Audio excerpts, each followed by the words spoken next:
What's up, everyone? Welcome to the Power Play with CJ. Today we're focusing on the Florida Panthers sending Tomas Fleischmann to the Anaheim Ducks in exchange for a third-round pick and the immortal Danny Heatley. Here's my thing with Fleischmann. I knew he was going to walk at the end of the season, and I think it's a little bit different than trading away Bergenheim, who clearly wanted out of Florida. It was kind of a cancer in the locker room. But with Fleischmann, you just traded Yager. You just traded for Yager, so you're going in for it. You're going to trade away one of your better forwards. I mean, he's not exactly Sidney Crosby, but he doesn't suck either.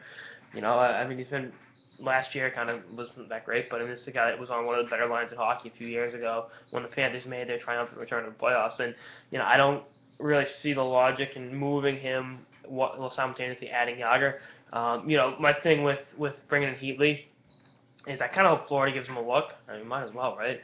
I think that's something to keep an eye on. But the third round pick, so they're gonna have they have three. One of them's going to Jersey conditionally in the Yager trade. Whatever one Jersey, it's a conditional pick, so whatever one Jersey wants between their own, the Minnesota Wilds and the Bergenheim trade, and obviously Anaheim's. So that's something that just to watch with the Devils know that pick, but I like what Fleischmann brings to the Ducks. They need another forward. They're kind of changing. They got the grit with, obviously, as good as they are. Getzlaf and Perry, offensively can really bring it physically. We know what Ryan Kessler can do.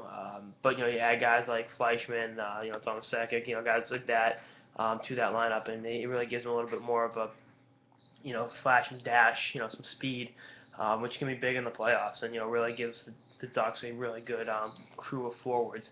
I would have liked to see them add a defenseman. I'm not saying they won't add a defenseman in the next 48 hours, but I just think someone else in that blue line could be important. But they got one of the deeper forward groups in the NHL. They had depth at forward, and that was they went out and addressed it even further. So I think if you look at what Anaheim's all about, which is, this is their year.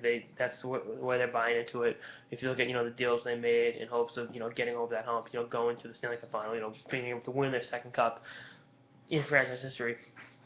And a guy like Fleischmann doesn't hurt. I mean, they wanted more from Danny Heatley, obviously, but, it is what it is. Just didn't work out, injuries, whatever. Plus the fact that he's, older. Well, someone said, I was talking to someone about it. He goes, well, they got Heatley and they got Yager. I mean, those are two old guys. I'm like, yeah, Heatley's 10 years younger than Yager, though. I mean, let's keep it in perspective here with the word old. So, I mean, yeah, I guess the retirement facilities in Florida will be getting some new residents. But I like what Fleischmann is as a player. He's not exactly the best forward in the world, but he's a legitimate top six forward in the NHL. And I think if he gets a look on a line with Getzlaf and Perry, which would be really good, I think any forward in hockey would take any left wing would take a shot on that line. So we'll see what happens. But again, like it for the Ducks, not really sure what Florida's thinking, but I mean, whatever. They got Yager, right? Anyway, that's like sort of the power play with CJ on the Anaheim Ducks landed Tomas Fleischmann. Stay tuned for episodes throughout the season and beyond. Later, guys.